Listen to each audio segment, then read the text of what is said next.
Purchase your tracks today.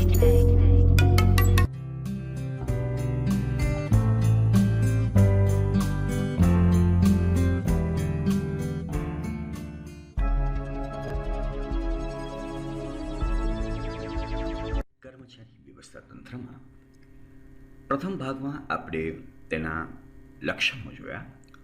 બીજા ભાગમાં આપણે કર્મચારી વ્યવસ્થા તંત્રનું મહત્વ સમજવા પ્રયત્ન કરીએ.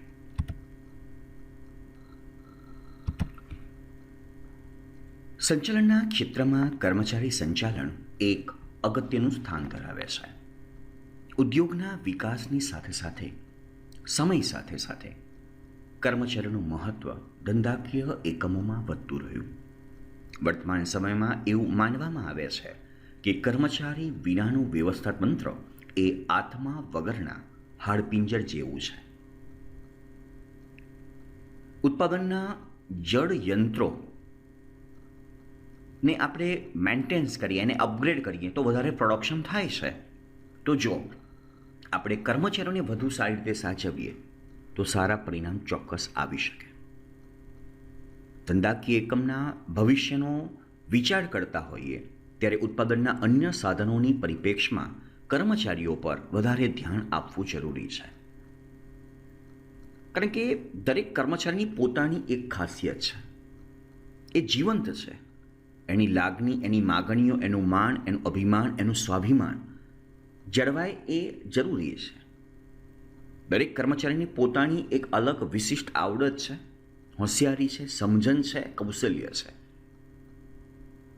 તમે આ બધું ધ્યાનમાં લઈને તેની સાથેથી કામ કરો છો તો એ યોગ્ય વળતર આપી શકે છે. એવું કહેવામાં આવે છે કે તમે તમારા કર્મચારીઓને સાચવો, તમે તમારા કર્મચારીઓનો ખ્યાલ રાખો તો તેઓ બાકીની બધી જ બાબતોમાં તમારો ખ્યાલ રાખશે. આ એક વ્યવહાર છે કે તમે જેની સાથે જે પ્રકારનું વર્તન કરો એ વર્તનનું પ્રતિબિંબ ફીડબેક એ તમને મળે છે. આ જ વ્યવહાર છે કે તમે કર્મચારીઓની સાચી સમસ્યાઓને સમજો છો, યોગ્ય વિકસવા માટેની તક આપો છો તો એ પણ કંપનીને એ પ્રમાણે સામે વળતર આપે છે. જેવા સાથે તેવા. એવા બ્રોડ માઇન્ડની અંદર કર્મચારી વ્યવસ્થા તંત્રને સમજવાનો પ્રયત્ન આપણે કરીએ છીએ. અને હવે મહત્ત્વને સમજીએ છીએ તો કર્મચારી વ્યવસ્થા તંત્રના જે મુખ્ય મહત્ત્વની બાબતો છે તેમાં મુખ્ય 8 બાબતોનો સમાવેશ કર્યો છે. પહેલું છે ધંધાનું ચાલક બળ છે. બીજું છે કર્મચારી વ્યવસ્થા તંત્ર એ પ્રવૃત્તિઓને ગતિશીલ રાખે છે. એકમના અન્ય કાર્યો માટે પણ એ જરૂરી છે. ધંધાકીય એકમના હાથપગ તરીકેનું સ્થાન છે. સંતોષ, જોબ સેટિસ્ફેક્શનની વાત છે. કર્મચારીઓમાં સંતોષ થાય એવું કામ કર્મચારી વ્યવસ્થા દ્વારા થાય છે. અલગ અલગ સપાટીઓ વચ્ચેના જે સંબંધોમાં એક સંવાદિતા, એક હાર્મની પેદા થાય, સોશિયલ હાર્મની, એ કામ કરે છે. એકમની પ્રતિષ્ઠામાં કંઈક અંશે વધારો કરે છે ને એક કન્ટિન્યુઅસ પ્રોસેસ તરીકે પણ કર્મચારી વ્યવસ્થા તંત્ર જોવામાં આવે છે. તો ચાલો પહેલું જોઈએ છે ધંધાકીય એકમનું ચાલક બળ. કોઈ પણ પ્રકારનું એકમ હોય એમાં સંતુષ્ટ અને કાર્યનિષ્ઠ કર્મચારી એ એકમનું ચાલક બળ છે.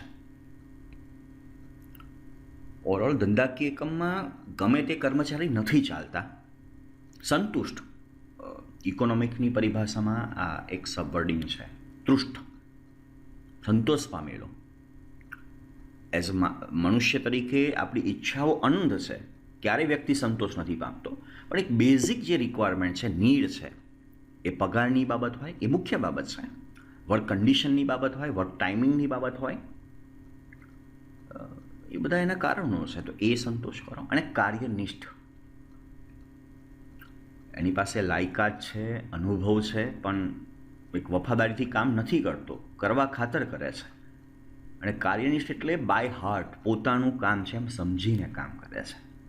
એવા કર્મચારીની એકમને જરૂરિયાત છે. કારણ કે એ લીડ કરે છે કોઈ પણ એકમને. અને આવા કર્મચારીઓ, મેનેજમેન્ટનો તો એક આખી ફિલોસોફી છે 80-20નો રેશિયો. કોઈ પણ એકમ હોય એમાં 20% વ્યક્તિઓ જ ખરેખર કામ કરતા હોય છે, બાય હાર્ટ ખરેખર, મતલબ બાકીના કરે છે. અને 20%ને લીધે 80% લોકોનું જે કામ કરવા ખાતર કરે છે એ કામ ચાલી જાય છે. કંપની યા કોઈ પણ વ્યવસ્થા તંત્ર ટકતું હોય છે આવા 20% કાર્યનિષ્ઠ કર્મચારીઓથી ટકતું હોય છે. એ વર્કિંગ ફોર્સ છે. અને આવા કર્મચારીઓ મેળવવા, કેળવવા, જાળવવાનું કામ એ કર્મચારી વ્યવસ્થા તંત્ર કરે છે. બીજું છે, એકમની વિવિધ પ્રવૃત્તિઓને ગતિશીલ રાખે છે. યોગ્ય કર્મચારી એકમની તમામ પ્રવૃત્તિઓને ગતિશીલ બનાવે છે. એક સારો કર્મચારી પ્રયત્નો કરે છે. તમે પિક્ચરમાં જુઓ છો કે એકમનું જે પરફોર્મન્સ, જે રેડ સિગ્નલ ઇન્ડિકેટ કરે છે, એને કંઈક અંશે આઉટસ્ટેન્ડિંગ પરફોર્મન્સ સુધી લઈ જવા માટે એ અગાધ પ્રયત્ન કરતો રહે છે. એ બર્ડન સહન કરે છે. એ પોતાના પ્રયત્નોથી કર્મચારી ધંધાને આગળ લાવવા પ્રયત્ન કરી શકે છે. અને એ માટે કર્મચારી વ્યવસ્થા એક ખૂબ જ સારો પ્રયત્ન, ખૂબ જ સારો ઉપયોગી બની શકે છે. ત્રીજું છે, સંચાલનના અન્ય કાર્યો માટે જરૂરી. એનું લક્ષણ પણ હતું કે આયોજન, વ્યવસ્થાતંત્ર, સંકલન, દોરવણી અને અંકુશ જેવા કાર્યો કર્મચારી દ્વારા શક્ય બન્યા છે. કોઈ પણ તમારે કામ કરવું હોય, આયોજન એટલે પ્લાનિંગ કરવાનું હોય, સત્તાની સોંપણી કે ઉત્તરદાયિત્વ નક્કી કરવું, એ બધું જ એક યોગ્ય કર્મચારી દ્વારા થતું હોય છે. ચોથું છે, એકમના હાથ પગ છે. સંચાલન એકમનું મગજ છે, તો કર્મચારી વ્યવસ્થા એ એકમના હાથ પગનું સ્થાન છે. મગજનું કામ વિચારવાનું છે અને વિચાર ઉપર અમલ એ હાથ પગ કરે છે. તમે ચાલતા ચાલતા એવું લાગે છે કે રસ્તામાં ખાડો આવ્યો, મગજે વિચાર્યું કે ખાડો આવ્યો, આપણે પડીશું, પ્રોબ્લેમ થશે, તો પગ એનું જે રૂટ ઉપર જતો હોય છે ને, મૂવમેન્ટ, એનો રોડ, એની જગ્યા, એનો માર્ગ બદલશે.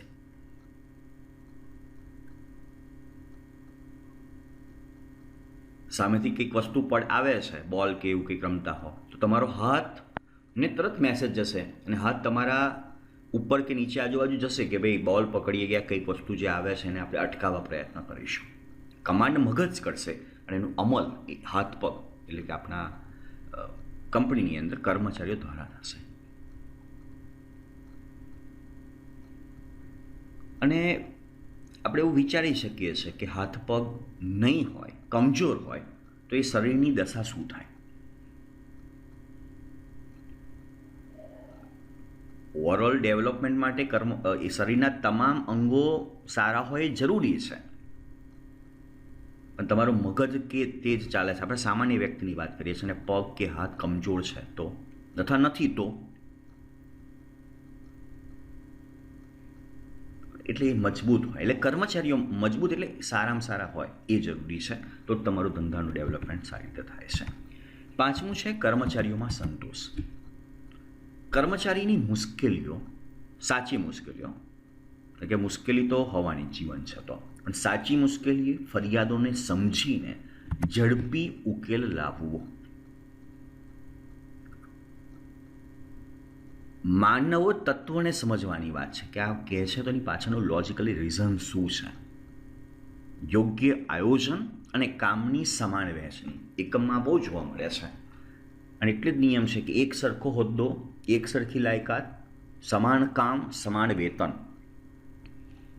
આમાં કોઈ પણ પ્રકારનો અસંતોષ ન થવો જોઈએ.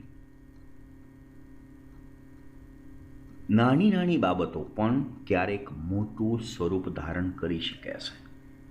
યોગ્ય સમયે તમે એની સમસ્યાને નથી સમજતા, ફરિયાદને ઉકેલ નથી લાવતા, તો પણ બહુ મોટા કારણો કંપનીમાં બની શકે છે.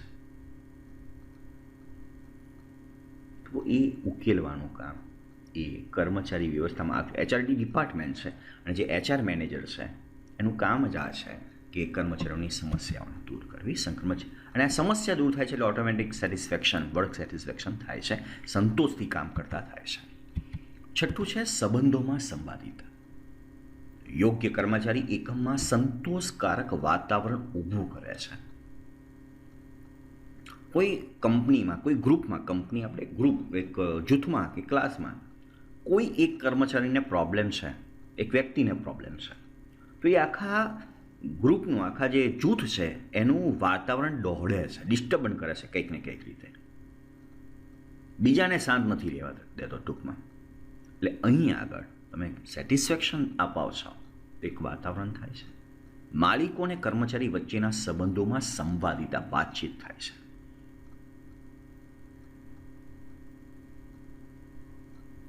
અને એના રસ્તા ઘણા બધા છે. અહીં એક પિક્ચર બતાવેલું છે, એ સમજવાનું એક પિક્ચર છે કે કંપનીનો બોસ હોય, CEO હોય ને કંપનીનો ડ્રાઈવર હોય કે સ્વીપર હોય કે સામાન્ય વોચમેન હોય, એટલે લેવલની વાત છે, અલગ અલગ સપાટીઓના. પણ મહિને 15 દિવસે એકવાર આવી કોઈ પણ રમતગમત સાથે રમતા હોય, વાતચીત થાય, ઘણી બધી બાબતો, એક ઈગો ક્લેશ થતો હોય, અથવા તો વ્યક્તિને આપણે જે રીતે જોતા હોય, સમજતા હોય, અને બીજા દૃષ્ટિકોણથી જોવાનું, સમજવાની એક તક મળે છે. નજીકથી તમે એ વ્યક્તિને સમજી શકો છો, અને વ્યક્તિને સમજાય છે, એની તકલીફોને સમજી શકાય છે, અને તકલીફો સમજાય છે તો એને દૂર પણ કરી શકાય છે. એટલે વાતચીતનો એક દોર કર્મચારી વ્યવસ્થામાં થતો હોય છે. સાતમું છે એકમની પ્રતિષ્ઠામાં વધારો. સંતુષ્ટ અને કાર્યનિષ્ઠ કર્મચારી એકમની અમૂલ્ય મિલકત છે, જેનું મૂલ્ય આંકી નથી શકાતું. આપણે પૈસાથી વ્યક્તિને ખરીદી શકીએ છીએ, પણ વ્યક્તિના જે કાર્ય દક્ષતા છે એ નથી ખરીદી શકાતી. પણ જો તમે એને સેટિસ્ફાઈ કરી શકો છો તો એક સારી મિલકત તરીકે કામ કરે છે. અને એક સારો કર્મચારી એકમની પ્રતિષ્ઠા વધારતો હોય છે. ઘણી બધી કંપની, ઘણી બધી સંસ્થાઓ એ વ્યક્તિના નામથી ઓળખાતી હોય છે. અમૂલ ડેરી, બરાબર, આણંદની. ડૉક્ટર કુડિયર સાહેબ એ માત્ર કર્મચારી હતા, સ્થાપક નથી. સ્થાપક છે ત્રિભુવનભાઈ પટેલ, કે જેને કદાચ આપણે કદાચ આણંદમાં રહેતા હોઈએ તો કદાચ નામ જાણ્યું છે, એમની સંસ્થા છે ત્રિભુવન ફાઉન્ડેશન. એટલે પણ મોટા ભાગે તમે ભારત કે ગુજરાતમાં કોઈ પણ જગ્યાએ જોઈએ તો અમૂલ ડેરી તો ડૉક્ટર કુડિયર સાહેબનું નામ આવે છે. એ માત્ર કર્મચારી હતા, પોસ્ટ કોઈ પણ હોય, મેનેજર કે, પણ એ કર્મચારી હતા, પણ એનાથી સંસ્થા ઓળખાય છે. વિઠ્ઠલભાઈ સાહેબ ડીએનમાં માત્ર પીટી ટીચર અને પ્રિન્સિપાલ બન્યા, એટલે કર્મચારી હતા, પણ એનાથી ડીએન ઓળખાય છે. એક આખી પેઢી હતી કે વિઠ્ઠલભાઈ સાહેબની ડીએનના વિઠ્ઠલભાઈ સાહેબનો, એવું નહોતું, પણ ડીએન વિઠ્ઠલભાઈ સાહેબની ડીએન. એક પ્રતિષ્ઠા, કર્મચારી લાર્જ ઓફ લાઈફ એટલું બધું એની ઓળખ પ્રસ્થાપિત કરી ચૂક્યો હોય છે, એને લઈને એકમને પ્રાપ્ત થાય છે. અને આઠમું છે સતત ચાલતી પ્રક્રિયા. જ્યાં સુધી એકમ રહેશે ત્યાં સુધી કર્મચારીઓની જરૂરિયાત રહેવાની છે. કર્મચારી વિના એકમના અસ્તિત્વની કલ્પના કરી શકાય જ નહીં. અને એને લઈને પણ અલગ અલગ તબક્કે ભરતી, પસંદગી, બદલી, બઢતી, આ પ્રક્રિયાઓ સતત ચાલતી રહેવાની. એને લઈને પણ કર્મચારી વ્યવસ્થાનું મહત્ત્વ દિન પ્રતિદિન વધતું જાય છે. ફરી પાછા જોઈ લઈએ છે. કર્મચારી વ્યવસ્થાતંત્ર એ એકમનું ચાલક બળ છે. કર્મચારી વ્યવસ્થાતંત્ર પ્રવૃત્તિઓને ગતિશીલ રાખે છે. કર્મચારી વ્યવસ્થા એ સંચાલનના અન્ય કાર્યો માટે જરૂરી છે. કર્મચારી વ્યવસ્થા એ એકમના હાથ પગ છે. કર્મચારીઓના સંતોષમાં વધારો કરે છે. સંબંધોમાં, માલિકો અને કર્મચારીઓ વચ્ચેના સંબંધોમાં સંવાદિતા લાવવાનું કામ કરે છે. ધંધાકીય એકમની પ્રતિષ્ઠામાં વધારો કરી શકે છે. અને કર્મચારી વ્યવસ્થાતંત્ર એક સતત ચાલતી પ્રક્રિયા છે. Hey there. Subscribe to my channel and also press this bell icon so you can get latest video notifications. And this is absolutely free.